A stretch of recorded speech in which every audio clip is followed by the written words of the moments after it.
questioned whether it would be preferable to see the false dragon die or the tyrant. Doman grimaced. False dragons. Fortune prick me. There be no place safe these days. But he had no real care for false dragons, any more than for the hunt. The stout proprietress, with her hair rolled at the back of her head, was wiping a mug, keeping a sharp eye on her establishment. She did not stop what she was doing, or even look at him, really. But her left eyelid drooped, and her eyes slanted toward 3 men at a table in the corner. They were quiet, even for the badger, almost somber, and their bell-shaped velvet caps and dark coats, embroidered across the chest in bars of silver and scarlet and gold, stood out among the plain dress of the other patrons. Doman sighed and took a table in a corner by himself. Carrienin this time. He took a mug of brown ale from a serving girl and drew a long swallow. When he lowered the mug, the 3 men in striped coats were standing beside his table. He made an unobtrusive gesture to let Nita know that he did not need Billy. Captain Doman. They were all 3 nondescript, but there was an air about the speaker that made Doman take him for their leader. They did not appear to be armed. Despite their fine clothes, they looked as if they did not need to be. There were hard eyes in those so very ordinary faces. Captain Bale Doman, of the Spray. Doman gave a short nod, and the 3 sat down without waiting for an invitation. The same man did the talking. The other 2 just watched, hardly blinking. Guards, Doman thought, for all their fine clothes. Who do he be to have a pair of guards to look over him? Captain Doman, we have a personage who must be brought from Mayenne to Ilion. Spray be a river craft, Doman cut him off. Her draft be shallow, and she has no keel for deep water. It was not exactly true, but close enough for landsmen. At least it'd be a change from Tyr. They'd be getting smarter. The man seemed unperturbed at the interruption. We had heard you were giving up the river trade. Maybe I do, and maybe no. I have no decided. He had, though. He would not go back upriver, back to the borderlands for all the silk shipped in Tyran bottoms. Soldayan furs and ice peppers were not worth it, and it had nothing to do with the false dragon he had heard of there. But he wondered again how anyone knew. He had not spoken of it to anyone, yet the others had known too. You can coast to Mayenne easily enough. Surely, Captain, you would be willing to sail along the shoreline for 1,000 gold marks. Despite himself, Doman goggled. It was 4 times the last offer, and that had been enough to make a man's jaw drop. Who do you want me to fetch for that? The first of Mayenne herself? Has Tyr finally forced her all the way out, then? You need no names, Captain. The man set a large leather pouch on the table and a sealed parchment. The pouch clanked heavily as he pushed them across the table. The big red wax circle holding the folded parchment shut bore the many-rayed Rising Sun of Kyrie. 200 on account. For 1,000 marks, I think you need no names. Give that, seal unbroken, to the port captain of Mayenne, and he will give you 300 more and your passenger. I will hand over the remainder when your passenger is delivered here, so long as you have made no effort to discover that personage's identity. Doman drew a deep breath. Fortune, be worth the voyage, if there be never another penny beyond what be in that sack. And 1,000 was more money than he could clear in 3 years. He suspected that if he probed a little more, there would be other hints, just hints, that the voyage involved hidden dealings with Ilion's Council of 9 and the First of Mayenne. The First's city-state was a province of Tyr in all but name, and she would no doubt like Ilion's aid. And there were many in Ilion who said it was time for another war, that Tyr was taking more than a fair share of the trade on the Sea of Storms. A likely net to snare him, if he had not seen 3 like it in the past month. He reached to take the pouch, and the man who had done all the talking caught his wrist. Doman glared at him, but he looked back undisturbed. You must sail as soon as possible, Captain. At first light, Doman growled, and the man nodded and released his hold. At first light, then, Captain Doman. Remember, discretion keeps a man alive to spend his money. Doman watched the three of them leave, then stared sourly at the pouch and the parchment on the table in front of him. Someone wanted him to go east. Tyr or Mayenne, it did not matter so long as he went east. He thought he knew who wanted it. And then again, I have no clue to them. Who could know who was a dark friend? But he knew that dark friends had been after him since before he left Marabon, to come back downriver. Dark friends and Trollocs, of that he was sure. The real question, the one he had not even a glimmer of an answer for, was why. "Trouble, Bale?" Nita asked. "You do look as if you had seen a Trolloc." She giggled, an improbable sound from a woman her size. Like most people who had never been to the borderlands, Nita did not believe in Trollocs. He had tried telling her the truth of it. She enjoyed his stories and thought they were all lies. She did not believe in snow either. "No trouble, Nita." He untied the pouch, dug a coin out without looking, and tossed it to her. "Drinks for everyone till that do run out. Then I'll give you another." Nita looked at the coin in surprise. "Tarvalin Mark? Do you be trading with the witches now, Bale?" "No," he said hoarsely. "That I do not." She bit the coin, then quickly snugged it away behind her broad belt. "Well, it'd be gold for that. And I suspect the witches be no so bad as some make them out anyway. I no say so much to many men. I know a money changer who do handle such. You'll no have to give me another with as few as be here tonight. More ale for you, Bale." He nodded numbly, though his mug was still almost full, and she trundled off. She was a friend and would not speak of what she had seen. He sat staring at the leather pouch. Another mug was brought before he could make himself open it enough to look at the coins inside. He stirred them with a calloused finger. Gold marks glittered up at him in the lamplight, every one of them bearing the damning flame of Tarvalin. Hurriedly, he tied the bag. Dangerous coins. One or two might pass, but so many would say to most people exactly what Nita thought. There were children of the light in the city, and although there was no law in Ilion against dealing with Aes Sedai, he would never make it to a magistrate if the White Cloaks heard of this. These men had made sure he would not simply take the gold and stay in Ilion. While he was sitting there worrying, Yaron Maladan, his brooding stork-like second on Spray, came into the Badger with his brows pulled down to his long nose and stood over the captain's table. "Karn's dead, Captain." Doman stared at him, frowning. 3 others of his men had already been killed, one each time he refused a commission that would take him east. The magistrates had done nothing. The streets were dangerous at night, they said, and sailors a rough and quarrelsome lot. Magistrates seldom troubled themselves with what happened in the perfume quarter, as long as no respectable citizens were injured. "But this time I did accept them," he muttered. "'Tisn't all, Captain," Yaron said. "They worked Karn with knives, like they wanted him to tell them something. And some more men tried to sneak aboard Spray not an hour gone. The dock watch ran them off. 3rd time in 10 days. And I never knew wharf rats to be so persistent. They like to let an alarm die down before they try again. And somebody tossed my room at the Silver Dolphin last night. Took some silver, so I'd think it was thieves, but they left that belt buckle of mine, the one set with garnets and moonstones, lying right out in plain sight. What's going on, Captain? The men are afraid, and I'm a little nervous myself." Doman reared to his feet. "Rouse the crew, Yaron. Find them and tell them Spray sails as soon as there do be men enough aboard to handle her." Stuffing the parchment into his coat pocket, he snatched up the bag of gold and pushed his second out the door ahead of him. "Rouse them, Yaron, for I'll leave any man who no makes it, standing on the quay as he is." Doman gave Yaron a shove to start him running, then stalked off toward the docks. Even footpads who heard the clinking of the pouch he carried steered clear of him, for he walked now like a man going to do murder. There were already crewmen scrambling aboard Spray when he arrived, and more running barefoot down the stone quay.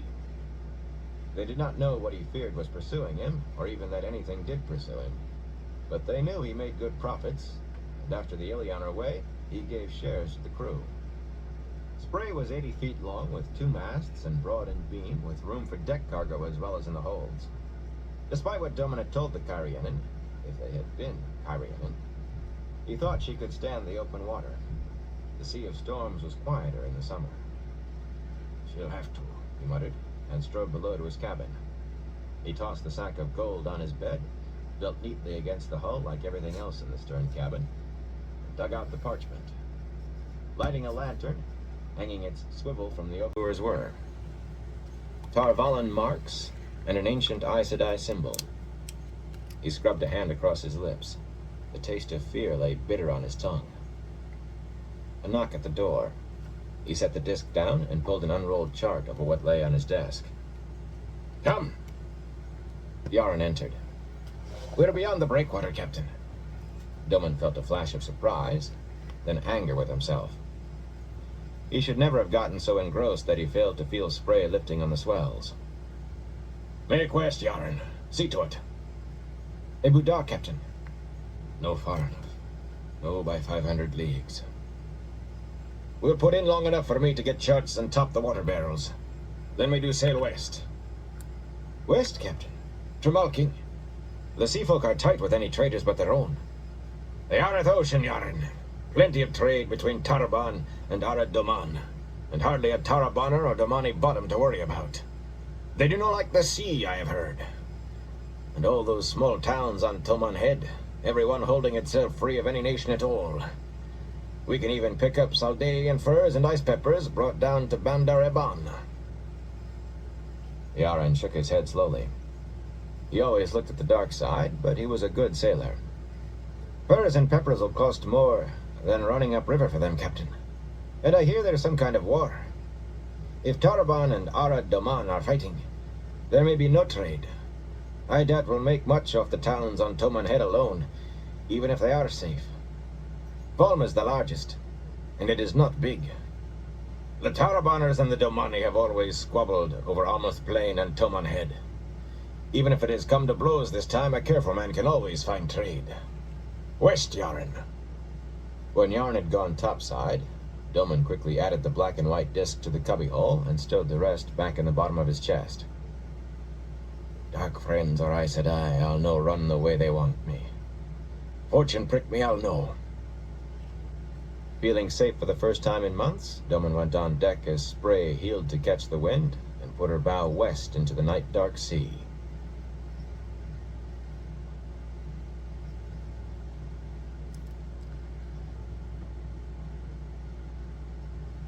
Chapter 10. The Hunt Begins.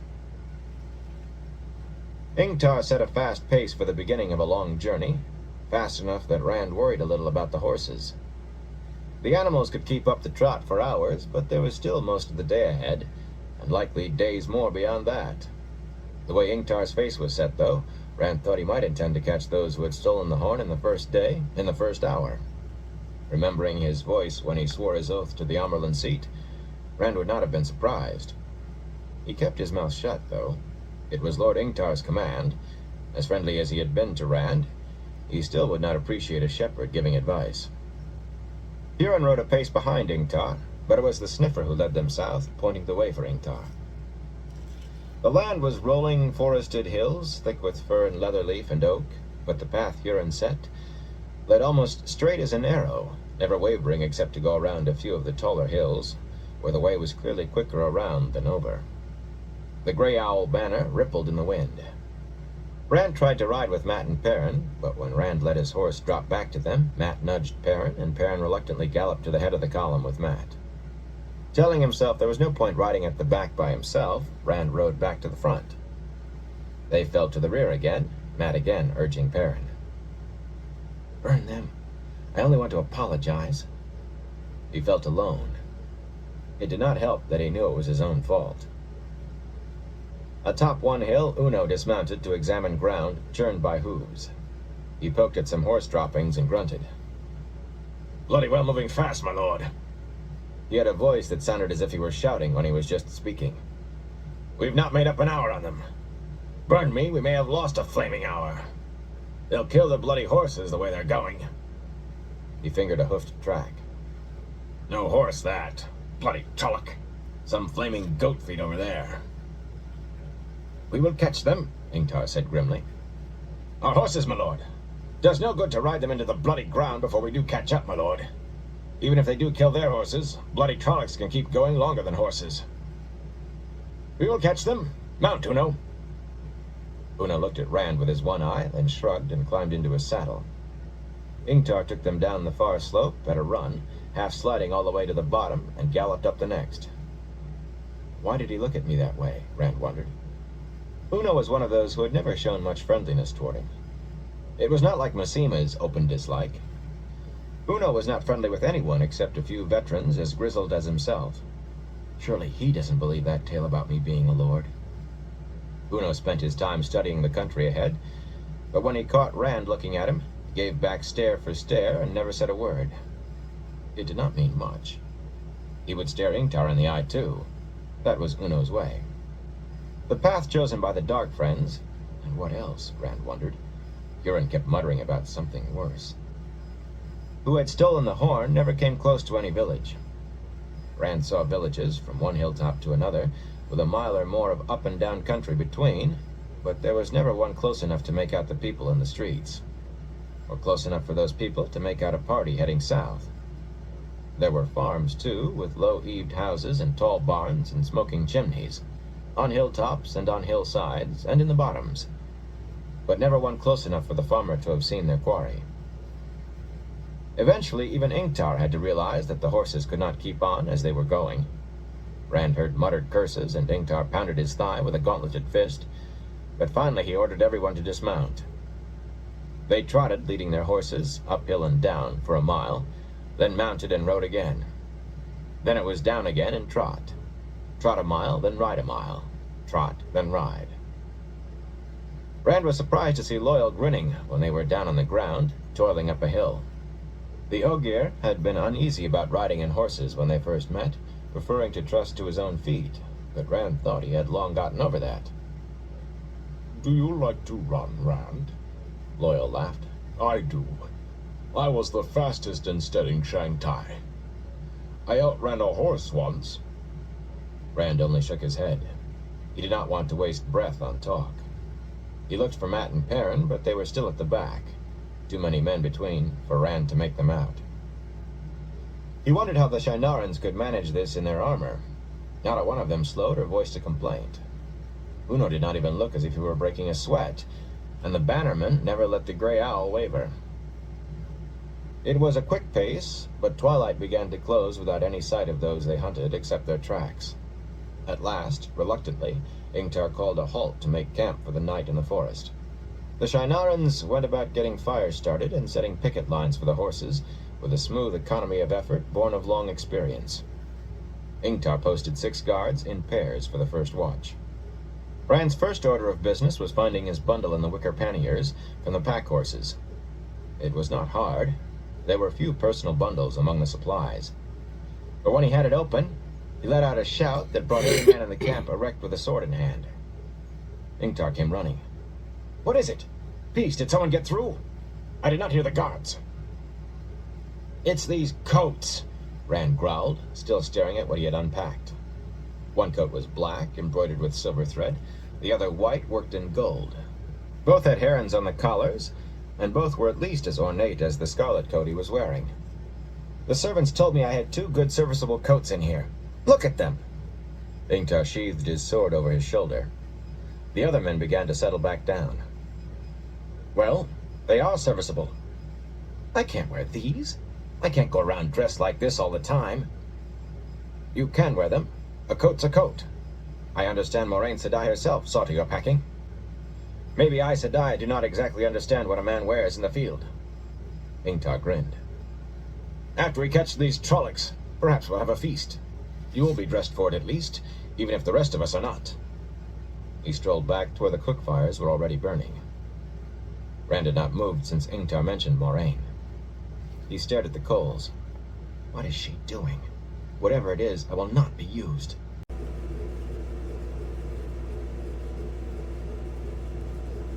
As bad as ever I've smelled, excepting the dungeon at Faldara that night. Frantically, Rand sought the void. The flame seemed to get in the way, the queasy light fluttering in time with his convulsive swallows, but he pushed on until he had wrapped himself in emptiness. The queasiness pulsed in the void with him, though. Not outside for once, but inside. No wonder looking at this. The thought skittered across the void like a drop of water on a hot griddle. What happened to them? Skinned alive, he heard someone behind him say, and the sounds of somebody else retching. He thought it was Matt, but it was all far away from him, inside the void. But that nauseous flickering was in there too. He thought he might throw up himself. "Cut them down," Ingtar said harshly. He hesitated a moment, then added, "Bury them. We cannot be sure they were dark friends. They could have been taken prisoner. They could have been. Let them know the last embrace of the mother, at least." Men rode forward gingerly with knives. Even for battle-hardened Shinarans, it was no easy task, cutting down the flayed corpses of men they knew. "Are you all right, Rand?" Ingtar said. "I am not used to this either." "I am all right, Ingtar." Rand let the void vanish. He felt less sick without it. His stomach still curdled, but it was better.